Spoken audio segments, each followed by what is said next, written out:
మాతృదేవోభవ, పితృదేవోభవ. ఇప్పుడు మనము శనీశ్వరుని యొక్క వక్రగతి ప్రారంభం అవుతోంది. ఎప్పుడు? జూలై 27న ప్రారంభమై August, September, October, November, December 9వ తారీఖు వరకు కూడా వక్రగతిలోనే సంచారం చేస్తూ ఉండాలి. అర్థమైంది కదండి. ఈయన ఇప్పుడు ప్రస్తుతం మీనరాశిలో ఉన్నారు.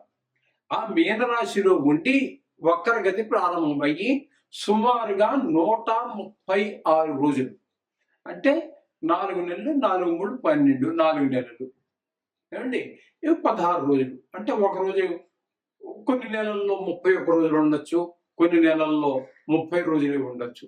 ఏదేమైనా మనం రోజులు లెక్క పెట్టుకోవడమే బెటర్. 136 రోజులు వక్రగతిలో సంచారం చేస్తూ ఉన్నారు. ఈ వక్రగతి సంచారం వలన చాలా మంది మన యూట్యూబర్స్ అడిగారు, కొంతమంది ఈ మన జాతకం మీద ఎక్కువ దృష్టి పెట్టి చూసేటటువంటి వారు కూడా వక్రగతి వల్ల వచ్చేటటువంటి ఫలితం ఏంటి అని చెప్పేసి, చెడు ఫలితం వస్తుందా మంచి ఫలితం వస్తుందా అని చెప్పి చాలా మంది దగ్గర నుంచి వందలాది ఫోన్లు రిసీవ్ చేసుకున్నాను. దాని గురించి ఈ యొక్క వీడియో చేయాలనిపించింది, చేస్తున్నాను. కొంచెం జాగ్రత్తగా వినండి. ఇది కేవలము యూట్యూబ్లో మా ఛానల్ అనుసరించే వాళ్ళు, అనుకరించే వాళ్ళే కాకుండా కొంతమంది జ్యోతిష్యులకు కూడా ఉపయోగపడవచ్చు అని నా అభిప్రాయం. అది ఉపయోగపడితే చాలా సంతోషం కూడా. కాబట్టి ఇది కొంచెం జాగ్రత్తగా వినవలసినటువంటి విషయం. ఇక్కడ ఈయన మొత్తం మీద 136 రోజులు సంచారం చేస్తున్నారు. నిజానికి ఎప్పటి నుంచి ప్రారంభమవుతోంది? మనం జూలై 27న వక్రగతి ప్రారంభమవుతోంది. ఆ రోజున మీకు ఇంచుమించుగా ఇంతవరకు ఎవరు చెప్పనటువంటి విషయాలు చెప్తున్నాను అనుకో. అది తెలియదని కాదండి, వాళ్ళకి తెలిసి ఉండొచ్చు కాక, సమయాభావం కావచ్చు, మరి ఏదైనా కారణం కావచ్చు. వాళ్ళు చెప్పి ఉండనటువంటి విషయాన్ని మీకు నేను తెలియజేస్తున్నా.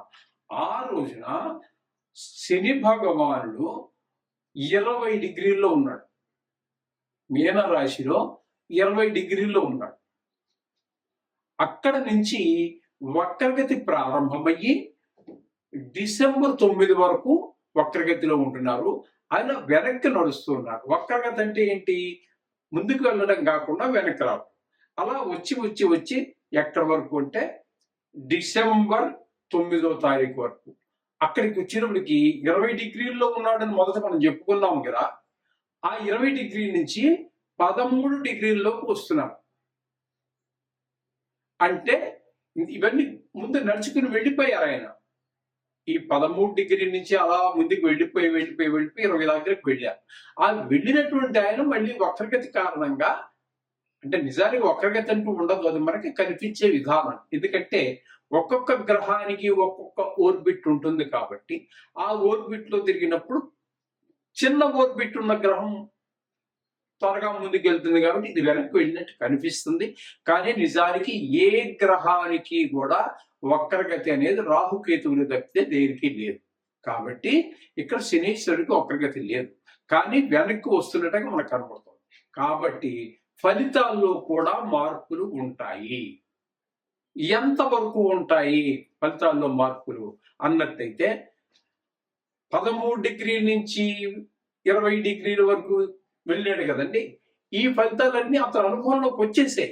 ఏ జాతకుడైతే ఉన్నాడో ఆ జాతకుడికి శని ప్రభావం వల్ల వచ్చినటువంటి ఫలితాలు మంచి కావచ్చు, చెడ్డ కావచ్చు, అనుభవంలోకి వచ్చాయి. కానీ ఇప్పుడు 20 నుంచి మళ్ళీ 13కి వెనక్కి వస్తున్నాడు కాబట్టి ఈ అనుభవించినటువంటి అనుభవాలు ఏవైతే ఉన్నాయో అవి మరలా పునరావృతం అవుతాయి. అయితే ఇక్కడ చాలా మంది, నేను యూట్యూబ్లో విన్నాను, చాలా మంది చెప్పినటువంటి విషయం ఏంటంటే, వక్రగతి ఉన్నట్టయితే వెమ్మటే ఇంకా ఆలోచించలేదు, వెనక రాశి యొక్క ఫలితాలు చెప్పేస్తున్నారు. అది కరెక్ట్ కాదు. కరెక్టే ఒక రకంగా. ఎలాగా? ఆయన కనుక 13 కూడా కాకుండా ఇంకా వెనక్కి వచ్చి కుంభరాశిలోనికి ఆయన కుంభరాశిలోనికి మరలా ప్రవేశిస్తే రాశి మారుతుంది. అప్పుడు ఫలితాలు మారుతాయి. ఇప్పుడు 20 దగ్గర ఉన్నది 13 డిగ్రీలు 20 డిగ్రీలు ఇవన్నీ కూడా మీన రాశిలోనే ఉన్నాయి కాబట్టి ఫలితం మారేటటువంటి అవకాశం లేదు. కొన్ని సందర్భాల్లో మారుతుంది. ఆయనతో పాటుగా అదే మీన రాశిలో శనితో పాటుగా ఉన్నటువంటి గ్రహాలు ఏవైతే ఉన్నాయో ఆ గ్రహాల యొక్క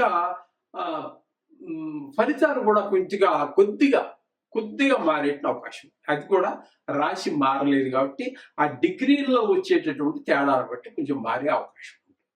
ఆయనతో ప్రస్తుతం ఇక్కడ శనితో పాటుగా మరొక గ్రహం ఏదీ లేదు కాబట్టి దాని గురించి మనం చర్చించవలసినటువంటి అవకాశం కూడా ఏమీ లేదు.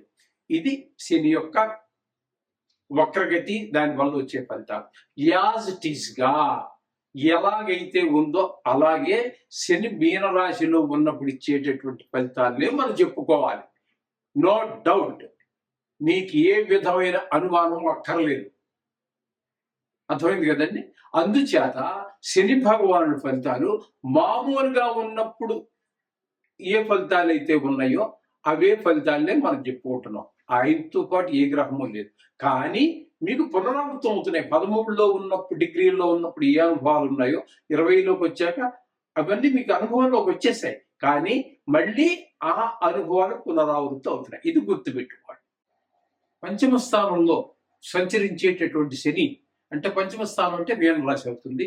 మీన రాశిలో సంచరించేటటువంటి శని భగవానుడు జూలై 27 నుంచి 136 రోజులు అంటే డిసెంబర్ 9 వరకు వక్రగతిలో సంచారం చేస్తున్నారు.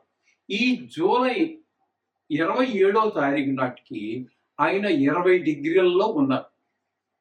అక్కడి నుంచి వక్రగతి ప్రారంభమై వెనక్కి నడవడం ప్రారంభించి 13 డిగ్రీల వరకు అంటే డిసెంబర్ 9వ నాటికి 13 డిగ్రీలకు వస్తున్నారు 20 డిగ్రీల నుంచి. అప్పుడు ఫలితాలు ఏ విధంగా ఉంటాయి అన్నట్టయితే ఆల్రెడీ మీరు 13 డిగ్రీలు 14, 15, 16, 17, 18, 20 వరకు డిగ్రీల వరకు ఆ ఫలితాలను మీరు అనుభవించేశారు. కానీ ఆయన వెనక్కి నడవడం ద్వారా మీరు అనుభవించినటువంటి ఫలితాలే మరలా పునరావృతం అవుతూ ఉన్నాయి. కానీ ఆయన బాగా వెనక్కి వచ్చి మీనరాశిని దాటుకొని వెనక్కి కుంభరాశిలో ప్రవేశించటం లేదు. కాబట్టి ఏ విధమైన ఫలితాలలో కుంభరాశి ఫలితాలు చెప్తున్నారు చాలా మంది, అది కరెక్ట్ కాదని నా అభిప్రాయము. శాస్త్రం కూడా ఇదే చెబుతున్నది.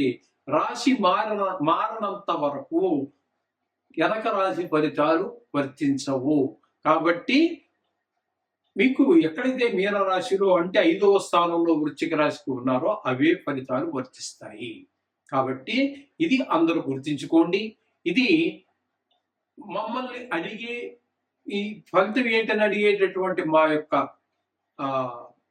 అనుయాయులకి, అలాగే కొత్తగా జ్యోతిష్యం అభ్యసించేటటువంటి వారికి కూడా చాలా ఉపయోగకరంగా ఉంటుంది. ఇది ఒకటి గుర్తుపెట్టుకోండి.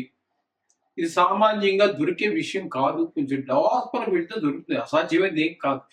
ప్రతిదీ కష్టసాధ్యమే కానీ ప్రపంచంలో ఏదో అసాధ్యం కాదు. కాబట్టి కొంచెం లోపలికి వెళ్ళవలసినటువంటి పరిస్థితి. ఇక్కడ శనీశ్వరుడి యొక్క ఫలితాల్లో 5వ స్థానంలో ఏ ఫలితాలు ఉంటాయో అవే స్థాన ఫలితాలనే ఇవ్వబోతూ ఉన్నారు.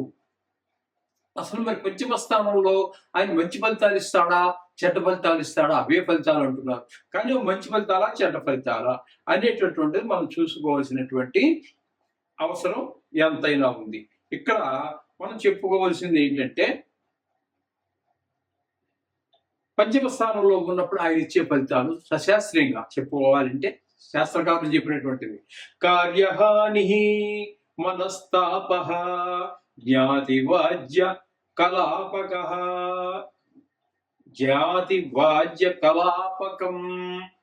హీన స్త్రీ భోగ సంతాప పంచమస్తే భవేచనో అని చెప్పి మనకు శాస్త్రం చెప్తోంది.